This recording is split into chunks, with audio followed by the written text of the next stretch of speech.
This is the road to 2019 every Friday night, 9:30 p.m. We take a look at all the twists and turns in the build-up to the big general election. And I can tell you election season very clearly here already as we are preparing for the assembly elections. And how do we know that? We know that because of the spate of silly, irresponsible, crazy remarks that are coming out almost on a daily basis, which then get a media feeding frenzy, and that perhaps leads to more crazy remarks, and yeah, that's going to go on. So where exactly is all of this entire process leading to is one of the subjects we're going to be taking a look at tonight. Also, we're going to take a look at the rather dramatic developments in Jammu and Kashmir earlier this week, and we'll see what impact that might have for politics in general, for the Lok Sabha 2019 elections, and does it perhaps continue to indicate some sort of process of realignments in the opposition that the government needs to think a little bit about. But before I go into either of those two special discussions and debates, just want to take you through our regular features: good news for the government, bad news for the government, political developments, and how opposition unity is doing. So good news for the government, when oil prices continuing to fall, and that could potentially be really good news. Lowest level since December 2017.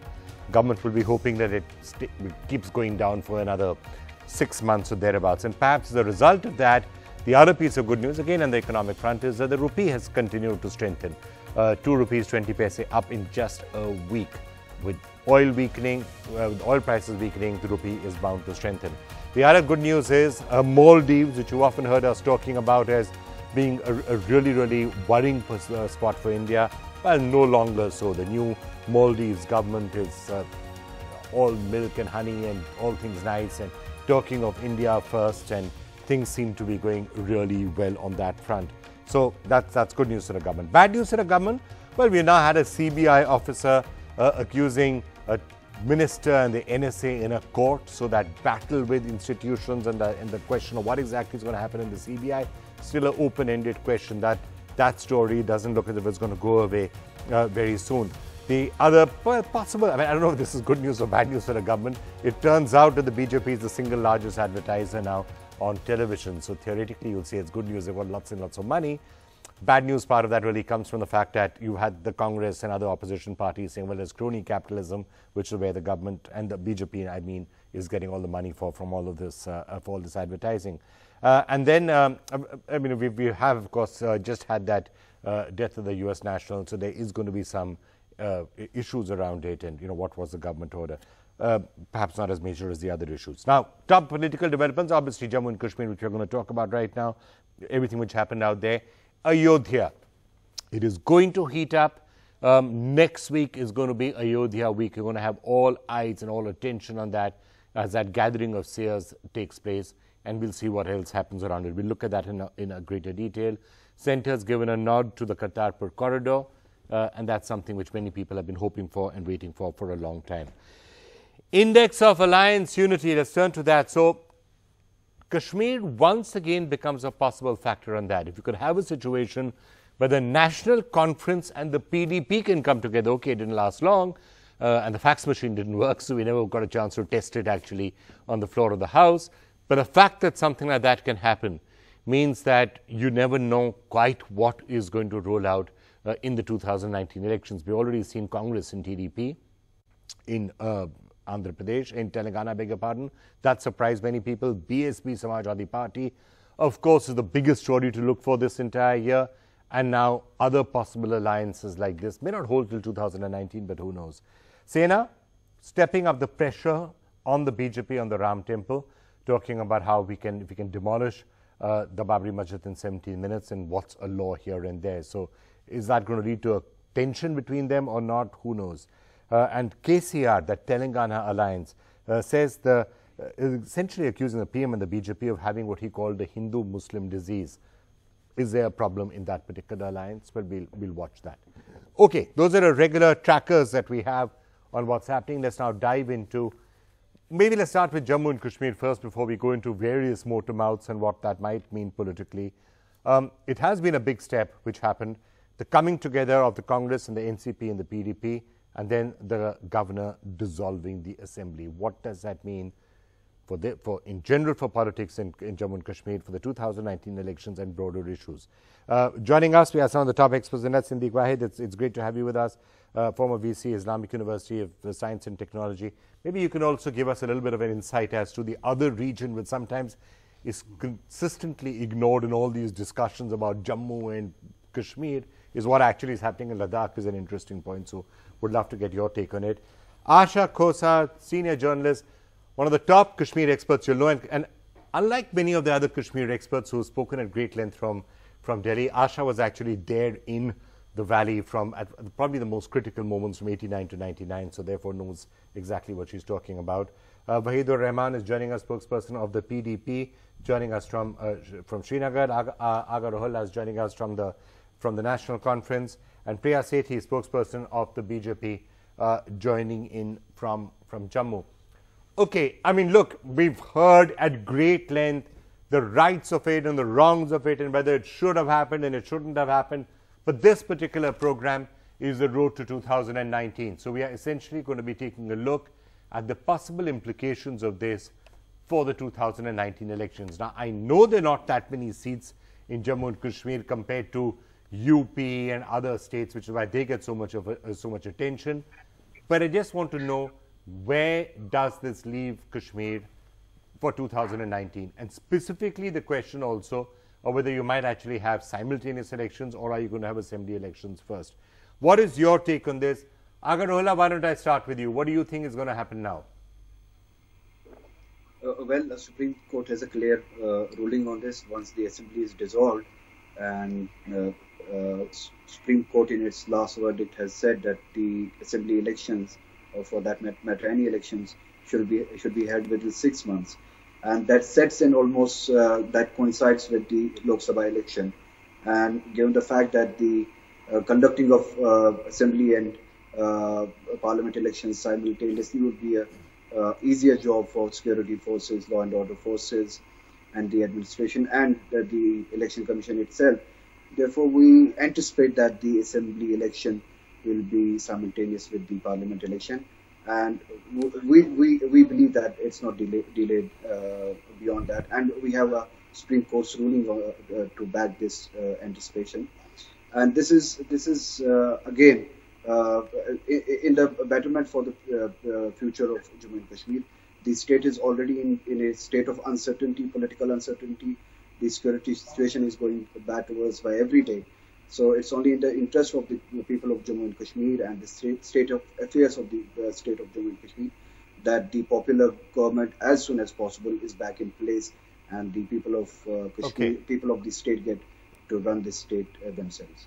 Okay, Wahid, let me get you in on that. Now, your politics, for that matter, the National Conference's politics has often been against each other. Yes, against the separatists also, because you're both considered mainstream parties, but a lot of your fighting has been against each other. You almost had the strange situation where you would have actually been allies. You would have been, Wahid, running a government with the outside support of the National Conference. What are your cadres and others telling you now? Because as you head for these elections, what are you going to be telling them? That the enemy is still the National Conference or the PDP, as the case might be? Or are you saying it's got to be the BJP or what? What is it that you're telling your cadre now? I think it's important to understand, the situation that's emerging in the state of Jammu and Kashmir, also in the rest of country and other states as well, that people and the regional forces are feeling threatened by the assaults and the attempts made by the BJP as a central party. They're not making people safe, secure, but making them more insecure. There is consistent fear and threat, and a threat to our special status, our identity. We as mainstream players feel insecure. The way BJP was trying to fiddle with the democratic process, not only with the parties, also with the horse trading. And the impression was given that if you're not with us, you are against us, and also to toe a line which is very hard line, which is very difficult in a state like Jammu and Kashmir. You have to understand that the democratic process in Jammu and Kashmir is it's being pushed as a response to referendum also. Every 6 years we compare it with referendum, we push it against Pakistan. In the international opinion, we say, look, there is no self-determination required because we have 70% 80% polling. Now the way democratic process has been also put, like it is also a solution to the problem of Kashmir and to the issue of Kashmir. But now today you have a situation when we are not just delaying, but we are denying democratic space to the people of Jammu and Kashmir. You have three main political parties coming together trying to form a government, and BJP just dismantled the institution of democracy by using Raj Bhavan and also politicizes the whole institution of Raj Bhavan. So the politics in Jammu and Kashmir state has changing. The threat is not just coming from Pakistan, separatism or militancy, it's also coming from the central BJP high command, that they want to change the whole structure and the polity of Jammu and Kashmir. They want to make, the way they are trying to infiltrate into the politics of Jammu and Kashmir by, putting a two-party MLA, claiming a government, and also they have guts to claim it so openly and widely that as if nothing has happened. So okay, it is unfortunate the way it has been done, the way democracy is operating. They were your ally. We really have. Yeah, they were your ally. They were our allies, and that's why we are not, we have differences with them. We thought it's going to be a party which claims to be very nationalist, patriotic. They will resolve the issue of Kashmir and also address the issues of Kashmiris as well. We had an agenda of alliance, nothing happened. They were not more interested in politics and politicization of issue. Jingoistic language doesn't matter. You have to be nationalistic. That nationalism doesn't, cannot be just blaming Muslims and seeing everything through the prism of Islam and Pakistan. That's not an explanation that a party after coming into power with BJP has such a huge mandate. They owe an explanation to the people in the country. I'm sure there are similar aspirations in the rest of the states. You saw what happened in Karnataka, what is happening in other states. So everywhere, they're trying to dismantle the existing institutions. All right. Priya Sethi, let me get you, and you heard what both the National Conference and the PDP said. How do you see the politics panning out now in Jammu and Kashmir? Is the BJP going to continue to persist with some sort of an alliance and a partnership with Sajjad Lone, hoping that he can become a rallying point in the valley, while you try and get as much support as you can in Jammu? Or are you going to forget about the valley more or less and just focus all your attention on Jammu?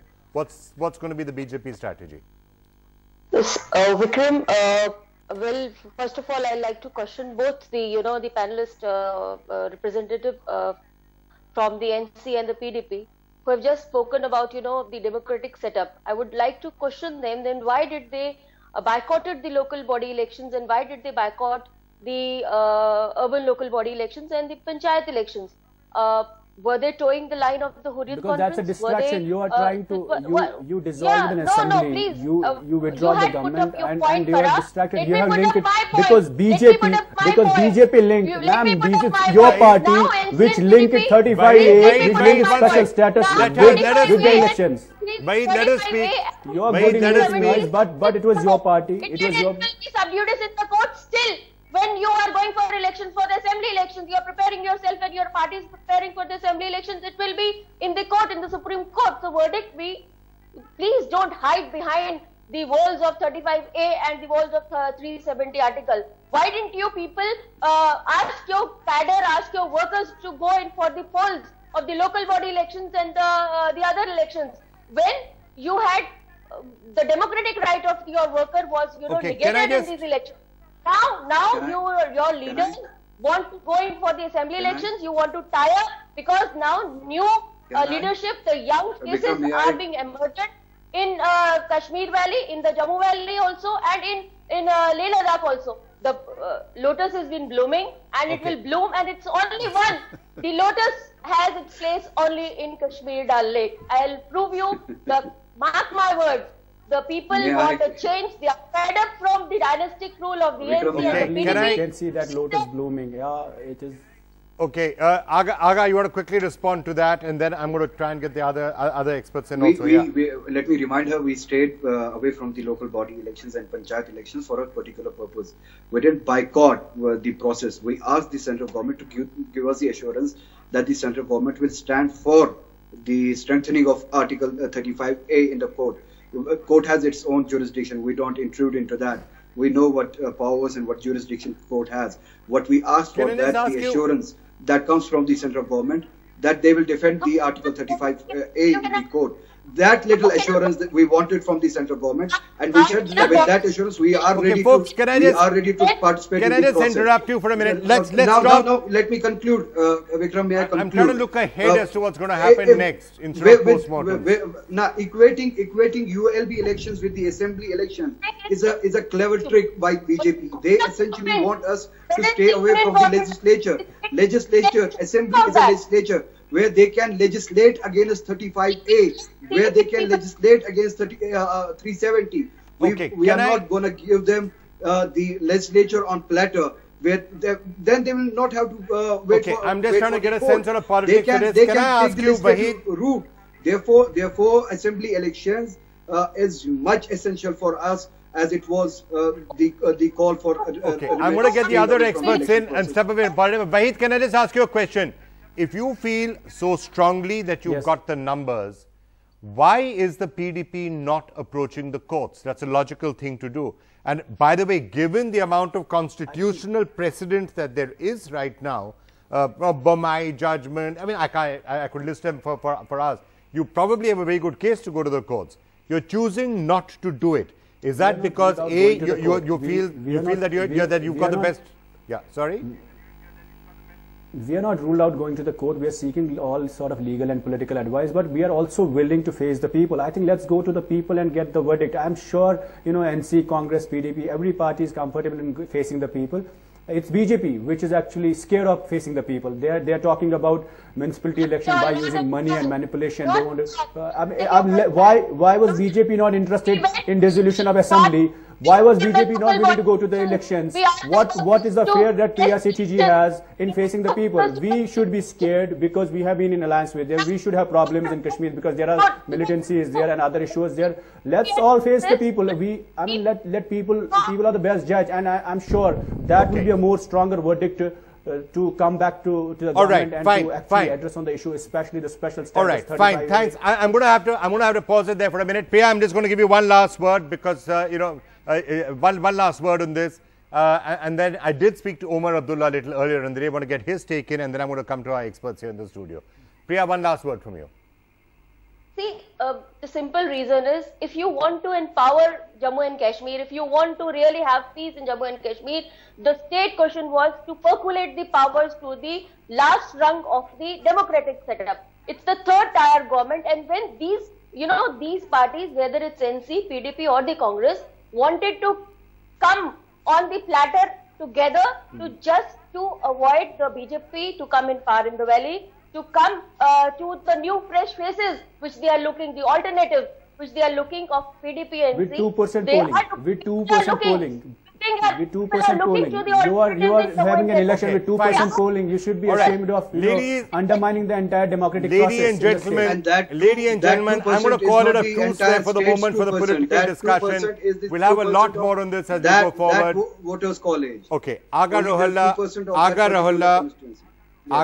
Wahidur Rahman, Priya Sethi, thank you all so much for having been with us. We've got at least some sense from you as to what we should expect as we head for the election. Let's get both of you in as experts on this. After the events of this week, Asha, what do you think is going to happen? One of the things that was being referred to very briefly, by Wahid and others is, does it start to erode the faith of people in the process of democracy? That, by the way, as you know, is potentially that's potentially playing with fire in a state like Jammu and Kashmir, because that's exactly what the separatists used to their advantage in the late 1980s and early 1990s, saying, oh, well, Delhi is going to come and interfere in politics. Don't have faith in mainstream. It's a dangerous argument to allow that side to make. Would you agree with that? Absolutely. I mean, that kind of narrative we are going to hear more of that kind of narrative, that Delhi is still manipulating, elections and politics in Jammu and Kashmir.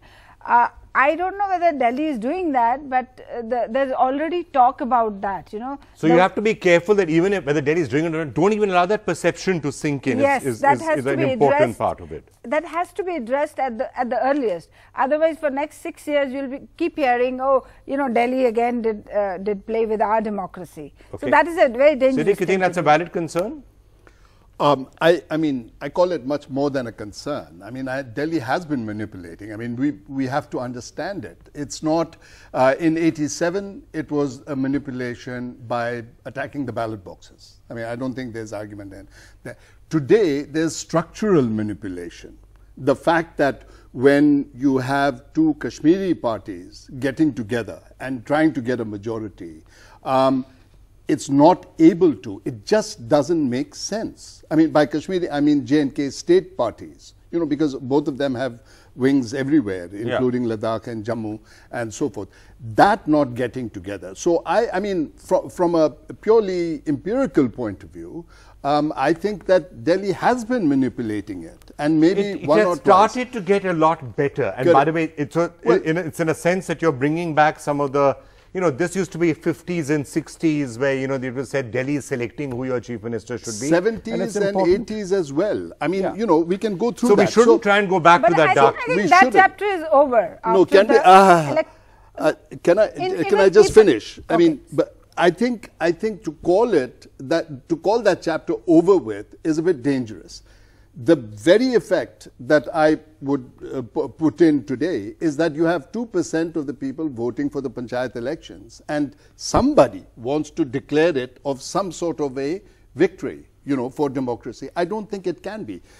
Farooq Abdullah was elected, I don't know, with 3%, 4% of the vote being cast. I mean, is that democracy, or is that, you know, the people who are silent? So but that's exactly why it's a bit of a shame, because in the assembly elections and in the other elections that are happening, other than the urban areas where obviously inside Srinagar and downtown Srinagar there's an extensive boycott, a lot of people in the rural parts of the Kashmir Valley did come out to vote, and they have been coming out to vote for the last 15-20 years, and that's a positive sign which we should encourage, we should build on, and we should make them feel that when they are coming out to vote under the Indian Constitution, it is something which is a really valuable right that they have, which cannot ever be eroded. See, one thing we have to keep in mind, people are not coming to vote, wherever they are not coming to vote, they have a fear of gun. They have a fear of gun also. That very conveniently all our politicians, you know, they like to keep mum on that. And places like Kupwara in North Kashmir, where there's not much militancy, you had 73% or something people coming in the panchayat election. So if they don't vote in some places like Srinagar, city, for it is partly because of fear also. Yes. Okay, I just want to ask you both very quickly before I go to Omar. What do you think is going to be the political impact of this in Ladakh, in other parts? Like, what's going to happen now in the because this is about 2019 general elections. Who's winning? Let me begin by saying that I'm very skeptical that the alliances that are being formed right now, or the decisions that are being contemplated right now, are not, I'm skeptical about them because I think that there are elements of deep opportunism in everywhere. But the NC and the PDP are making it pretty clear that it's not an alliance. It was a tactical thing. They're going to fight against each other. Right. BJP and Sajjad may continue. Correct. And I think that also, the governor has said maybe they should have elections, meaning before 2020 for the state, itself, and so forth. So my point is, why now? I mean, why was not that 2 months ago when the government first fell? So I think that there's an element there. And the same argument would hold for the PDP and the NC 3 months ago, or forget 3 months ago, maybe 3 years ago, in 2015. Why didn't they ally themselves? Well, actually, I'm about to tell you, I did ask Omar that question, Omar Abdullah that question earlier in the day, and he did say that we were thinking about it in 2015. Yes. We almost. Well, they offered. We know that. That has been. Let me ask you, stick your neck out. Who do you think is going to win which seat in 2019 general election? Who has the edge now? After all what's happened here, NC has the edge, PDP has the edge, BJP has the edge, Congress has the edge, Sajjad has the edge. Who? I think most vulnerable is PDP. They are going to face a lot of problems. Internally, whether that party stays as it is a big question. Of course, a national conference is going to gain. Of course, Congress stands to gain. BJP is likely to have a major setback in Jammu region. Of course, they want to expand their wings in Kashmir, and they are doing it through legitimate means. But do you think there could be a setback in Jammu for them? Yes, definitely. Definitely. Would you agree with her? I mean, I don't see the BJP expanding in Kashmir at all. As far as Jammu goes, my feeling, I would agree with Asha. I think that it is looking like they will not come with the kind of mandate that they had. Even in little old Ladakh, they've just lost their strongman who resigned both from the party as well as his parliamentary seat because BJP had been unable to deliver, on 2 or 3 promises that they had made in Ladakh. Quite apart from the promises, it shows you the mentality because what the BJP has done is supported another faction, and talk about horse trading. I'd love to know. I mean, it's very rich that the BJP should be talking about horse trading in these days, and then taking the governor's explanation at face value on that, so.